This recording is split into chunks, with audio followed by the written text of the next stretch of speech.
Hey, lads and ladies, I'm the Jawesome one, and today I wanted to talk to you guys about this little issue that's been going on lately involving a particular copyright story, and I have here the man responsible for the whole incident, DJ Zage himself. That's Zage, right? Yeah, I wouldn't say I'm necessarily responsible Well, for it. Well, yeah, I was gonna let you go on record and say your thing, but I'm gonna real quick get what I'm gonna say about the matter, or like what happened on my end, real quick, and then what I found out. So I've been working on my Room World Zombie City series for quite some time now, and I finally finished the mod set and everything like that has been prepared. You guys have seen episode 0. Episode 1 came out the day before you're watching this, and so I've been super hyped for it, and the thing with the RimWorld Zombie City series is that it's going to be edited because my PC is very slow, uh, especially since I'm playing a game with nearly 100 mods. So I have to trim out the slower and more boring sections, especially once the zombies show up and the game starts lagging like crazy.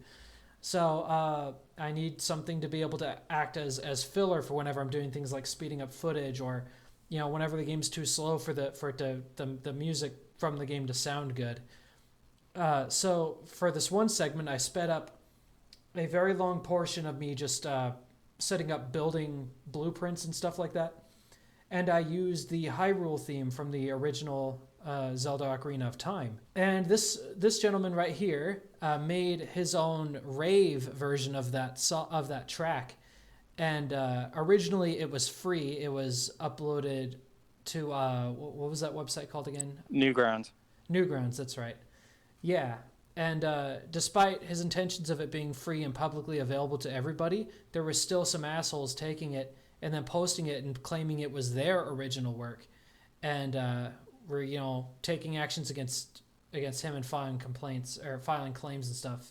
Of course, DJ has the legal documents that prove that this is his song and that he made it, but he needed to find a quick and easy way to stop all these people from doing this because Newgrounds didn't have any system that really helps you to be able to prove and make sure people aren't doing that sort of thing, especially if you want your stuff to be freely available to everyone. He set up with this group called BMI. Ever since he set that up, basically anybody who plays the entire Ocarina of Time Hyrule theme, and it's funny because I'm certain that it has to be nearly the entire Hyrule theme that's played, because I've used the Hyrule theme before, and it's never been a problem until the RimWorld Zombie City Episode 1. And so I was immediately copyright claimed because, again, I used the whole song and there was not even like my voice covering anything, which of course is a false claim. So I reported it, and then I did some digging, and here we are. So, DJ, yeah, why don't you give us a bit more insight? Sure. So originally back in 2013, I made a song called Hyrulean Rave, and what that is was the think of it as like a high energy EDM based song. So roughly around 130 to 100, I would say 140, maybe 150 BPM. Now, mind you, it is considered transformative. So I did get permissions from Nintendo as well as various other companies to publish said song. A lot of these Legend of Zelda fan songs were that of transformative work, which in the music industry is completely under fair use protection. So that means I'm able to make royalties from it. I'm able to publish it. I'm able to publish it worldwide. I even brought it to my publisher, which is TuneCore. And anything I know, BMI is Broadcast Music Industries. They're like the biggest like influence of all musicians because you have to register any of your work with them in order for it to be protected. So when I had brought this to them, I had said, like, look, I had created this. I'm sure Jawesome here will go ahead about showcasing some of the screenshots. So I had released those songs back in my original album, which was called Beginning to End.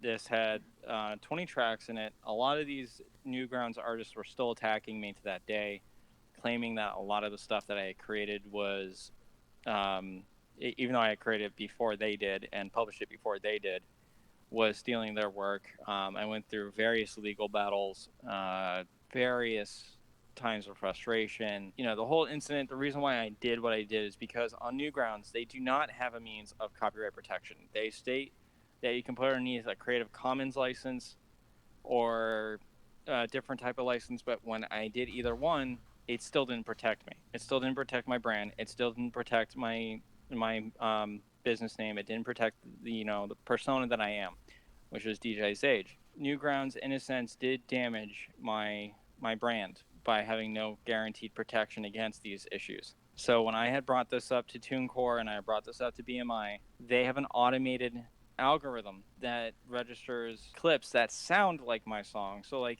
for an example, if you go anywhere on the internet and you happen to somehow find an old song of mine, which is Hyrulean Rave, if you do find it on there, you'll notice it is still the original Ocarina of Time Hyrule theme, but it's sped up. So like that was the main chorus segment of the background. So that's the reason why I can see the automated algorithm coming up as like, oh, hey, this could be somebody else's song, and trying to do a copyright match, which is not a negative impact on a channel, versus a copyright strike, which is a negative impact on a channel, which is why I'm here, because neither one should have been happening.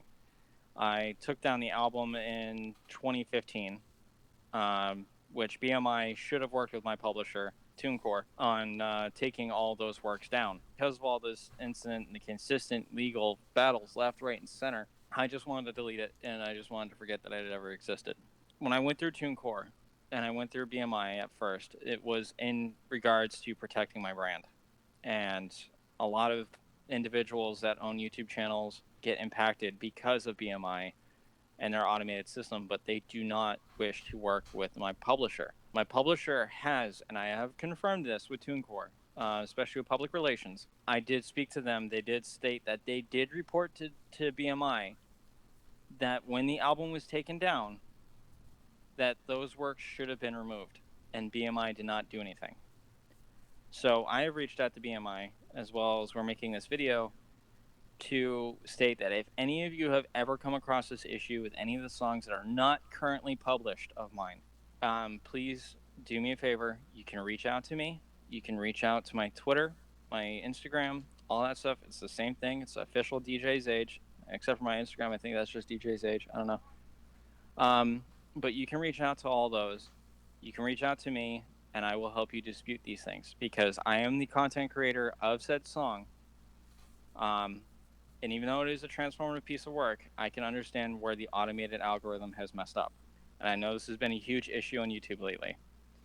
And that's why I wish to address this, because YouTube in itself, other than screwing over their content creators on a daily basis, and I mean that with every update that they do to the platform, they're also screwing with musicians, and they need to stop. They need, I've tried approaching Team YouTube, I've tried doing all of this, and they refuse to help any of their content creators other than those that are celebrities, since they've been coming to the platforms. I'm bringing it to the public's attention because not only is other musicians probably going through the same issue, but what I want to encourage those musicians to do is to speak up. And instead of going through a PR team or whatever, speak up and just say that you're working on this. Don't be pulling an Epic or EA Studios type of thing with surprise mechanics. Don't pull any of that. Actually speak up for yourself and speak up for the people. They are what drive us, and they're the ones that drive us to success. And if you can't speak on behalf of the people, in my opinion, you shouldn't be a public figure. And I think that goes without saying for anybody. All right. So there's a couple of things I wanted to point out about what this does. So for those of you guys who are unaware, there are two big reasons why this is such a huge issue on my end, and then there's also the reasons that DJ already pointed out here for why it's an issue on his end. And then I'm also going to talk about why this really is ultimately the fault of YouTube and ultimately the fault of BMI. First of all, on my end, really I'm speaking on behalf of every content creator on this website. YouTube's system, basically, if somebody makes a copyright claim on your video, this could be for any reason. You could just straight up download one of my YouTube videos, one of my own YouTube videos, and then upload it to your own channel, and then use that to claim on my video. There's several different things that you could do. That I would have no way of fighting back. YouTube system doesn't allow creators to fight back against that at all. You can appeal these claims. Whenever you file an appeal to the claim, it doesn't go to YouTube. There is nobody at YouTube who actually looks over and acts as any sort of mediator, as any sort of arbiter of these issues. Instead, all of it goes right back to the people who made the claim in the first place. So it all depends on whether these people are benevolent enough and sincere enough to actually take these things down, or if they're just total assholes like EA, for example, and they're just going to double down and go, no, this is mine. This is mine. I get to have the money. The second thing that I wanted to point out about getting copyright claimed is it also, it not only does it allow for the copyright holders, right, or the copyright claimers to take your revenue from your video, but also, how do I put this? YouTube has like a hidden categorical system for every single video, every single YouTuber, everything. And this isn't publicly known, but this was investigated. And there is evidence. I don't know any good sources I can point you to, but speaking from my own personal experience, because there was once a time when I was monetized, back before the first adpocalypse hit us, I was actually getting, monetization, and I was actually making some money on my videos. I swear, YouTube actually owes me $10. I'm sure many of you guys know about what happens to your video if you get demonetized. Basically, you get restricted. YouTube doesn't want to recommend your videos to as many people because it has been demonetized. And then once it gets, undemonetized, then it'll start promoting people. But the problem is that for most YouTubers, most of the views on their videos show up within about the first 24 hours of the video being up, which means that if somebody files a false claim, or if you get unfairly demonetized by the algorithm, that's also a ton of basically not just lost revenue, but also a lot of lost viewership, because you could have also been getting new people in who have never seen your content before to check you out and consider subscribing, and because your video got flagged, all that is gone. And it always takes way more than 24 hours for all of that to get resolved. So your video just straight up plummets and dies. Of course, not everybody is like that. Some people, it's a very simple issue. Some people, some people can just simply leave the video on private, and then once they receive that false claim or whatever, they can take care of that before releasing it to the public. But until that happens, if say the flag happens the moment it becomes public, maybe they just get really unlucky, then yeah, it's just a really screwy situation for content creators. So that was what I wanted to say about the brokenness of this on YouTube's end, and how terrible this ends up making YouTube look. Second thing I wanted to talk about is BMI, and there was actually an interesting thing that you told me, DJ, right before we started the call. Apparently, BMI actually removed their old way to contact them. So there was this is incredibly recent that DJ was actually finally able to contact BMI and get all of this resolved. We're still waiting and seeing what the results are going to be. My video is still claimed and my dispute is still in progress. But once all is said and done, BMI should end up taking everything down. But in the long run, this proves... Really, this ends up making BMI and hurts their reputation a lot at the same time. Because like you said, DJ, if BMI is truly this... they're big boys. You want to go to them for getting protection on your videos. If these guys are like the mafia of the internet for musicians, then this really harms their brand in 3 different ways. It shows that either A, they're incompetent, they're too incompetent to make sure that they're actually informing everybody that they have this new way to contact them again, and they failed to make sure that everybody who is who has connections with them is updated on how to get customer service, how to get a hold of them. So either A, they're incompetent, or B, they're lazy. They had it and they just were like, whatever, or something went behind the scenes and they were just being lazy about it. Or C, they were being greedy, because remember that when they claim your video, they get to take some degree of monetization. And I noticed that with mine specifically. Are you okay with this being publicly shown? Yeah. Okay. That just shows that the email inbox or the customer support section. Okay. I'll go ahead. BMI is was not being Okay. accepted, and the email inbox was invalid, that I had to write to someone else, which I did, with the same email message stating, like, please work with my publisher to get said works taken off my account, because there's 39 different registered works, and the way BMI works, or broadcast music industry, no matter if you're a small musician or a very large one, every time you create something unique and individual, you have to register it with them. Otherwise, it's going to be a tax violation. That's the legal matter of why we have to go to these guys. All I really have to say is, if any companies go to listen to this, especially those in the music industry and or those that have an automated algorithm, please, for the love of God, manually research said claims. Do not put it through an automated. Like, if you get a flag and it comes to your automated system, manually review it with the song in mention. Because when BMI happened, we had to submit a WAV file, which is an uncompressed WAV file of our musical artwork to be done, to be registered. So, similar to how Shazam is, which, by the way, again, any of you that discover any of my stuff, please Shazam it. That also helps.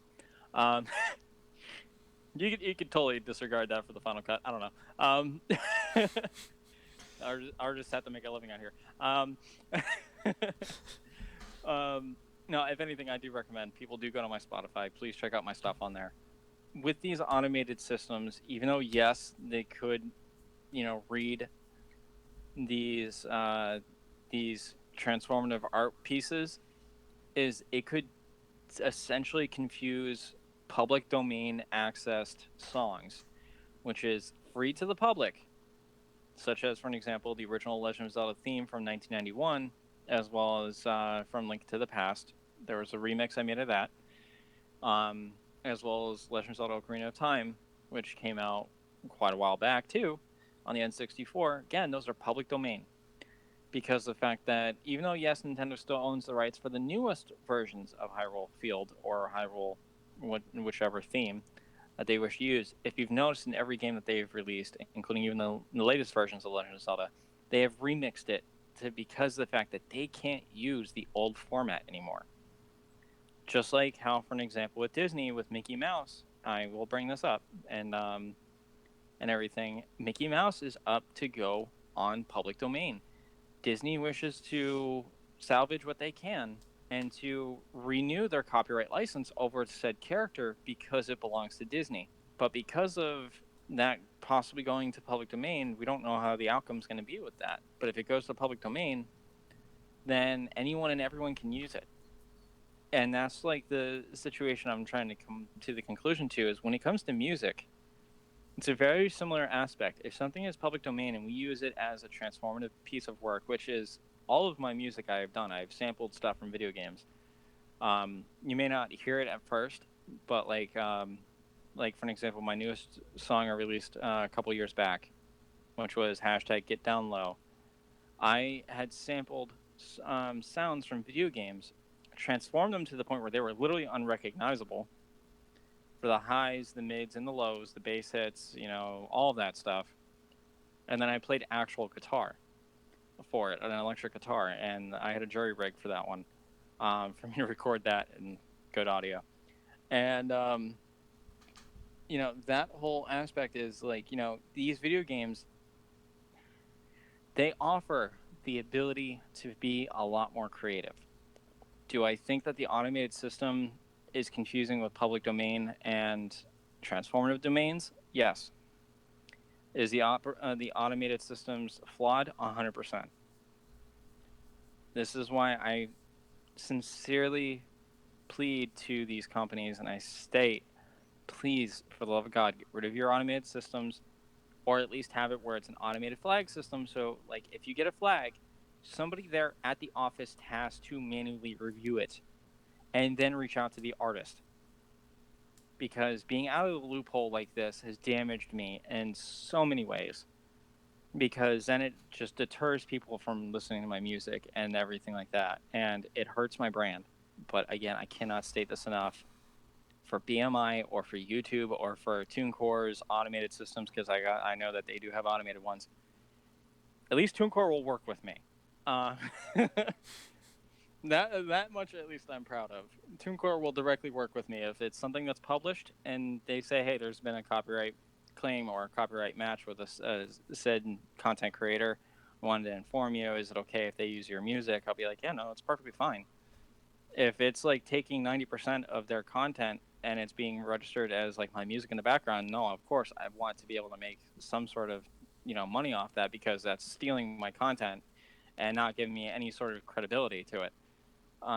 That's a different aspect altogether. Like that's a whole different aspect of fair use laws being tossed right out the window, because say in your 10-minute video you use 9 minutes of music of mine and you do not credit me in any way, shape, or form, or even have links to any of my music in there, because Spotify does have a free version which comes with ads and has a premium version that does not come with ads.